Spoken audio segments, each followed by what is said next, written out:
Islam is the religion of peace. There is nothing in the Qur'an that justifies the actions of terrorist groups like ISIS. Out of my way, you politically correct puppet. Sorry about that. I'm afraid Kevin's experiencing a bit of an acid trip. Aren't you, Kevin? No, I'm not. Yes, you are. Actually, what's really going on is, just like a lot of you, Kevin has never read the Quran and therefore has no idea what's in it and will defend it without even knowing what it's about. But lucky for you and Kevin, I happen to have a Quran right here, and I will read you a few of my favorite passages. Enjoy. All right, so let's start with Quran 495. Not equal are those believers who sit at home and receive no injurious hurt.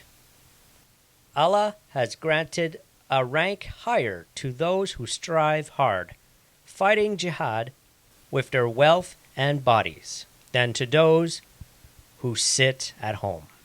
Unto each has Allah promised good, but He prefers jihadists who strive hard and fight above those who sit at home. It's a little redundant. He has distinguished His fighters with a huge reward. Now, this passage clearly criticizes the moderate Muslim who does not engage in jihad. Now, let's go to Quran 434. Men are the maintainers of women because Allah has made some of them to excel over others, and because they spend out their property. The good women are therefore obedient, guarding the unseen as Allah has guarded. And as to those on whose parts you fear desertion, admonish them, and leave them alone in the sleeping places. In other words, deprive them of sex. And beat them! That's right, the Quran actually says, beat your wives. Then if they obey you, do not seek any retribution against them. Surely Allah is high and great. Lovely. How lovely that is. Now let's go to Quran 38:44. And take in your hand a green branch and beat her with it. And do not break your oath. No, don't break your oath. Just her bones.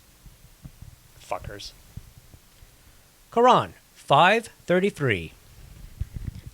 Indeed, the penalty for those who wage war against Allah and His Messenger and strive upon the earth to cause corruption is none but that they be killed or crucified, or that their hands and feet be cut off from opposite sides, or that they be exiled from their land. That is for them a disgrace in this world, and for them in the hereafter. So, who does that sound like? Quran 2:216.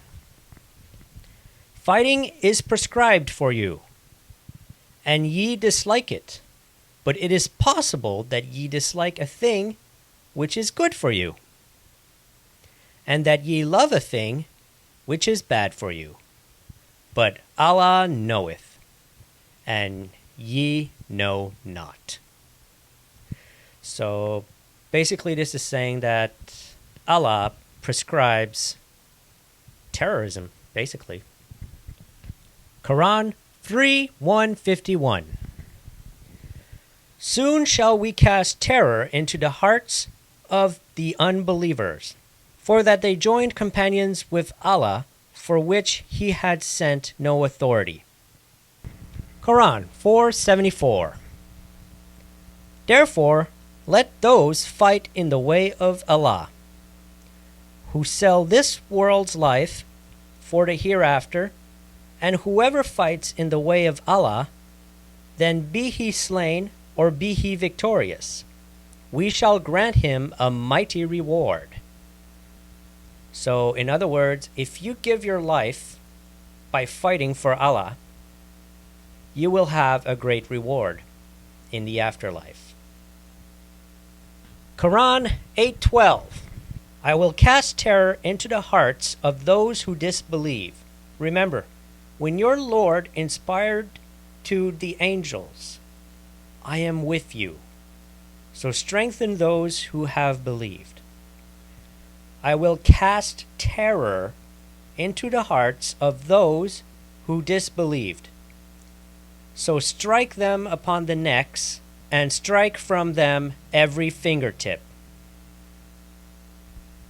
Sound familiar? Quran 2191 to 2193. And kill them wherever you overtake them, and expel them from wherever they have expelled you. Fitna is worse than killing. And do not fight them at al-Masjid al-Haram until they fight you there. But if they fight you, then kill them. Such is the punishment for the disbelievers. And if they cease, then indeed Allah is forgiving and merciful. Fight them until there is no more fitna, and until worship is acknowledged to be for Allah. But if they cease, then there is to be no aggression except against the oppressors.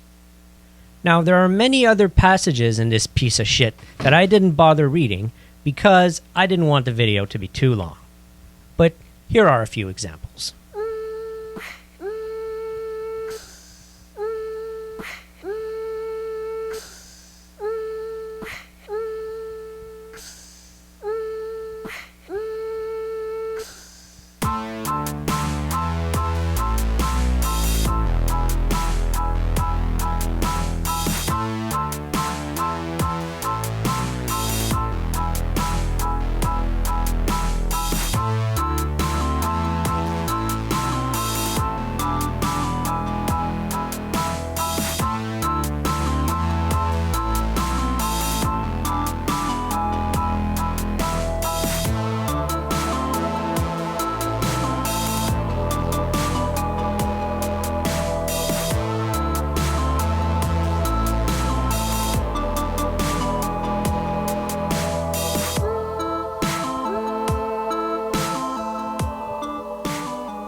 So the Quran contains many passages that encourages violence and terrorism. But who cares, right? Why does that even matter?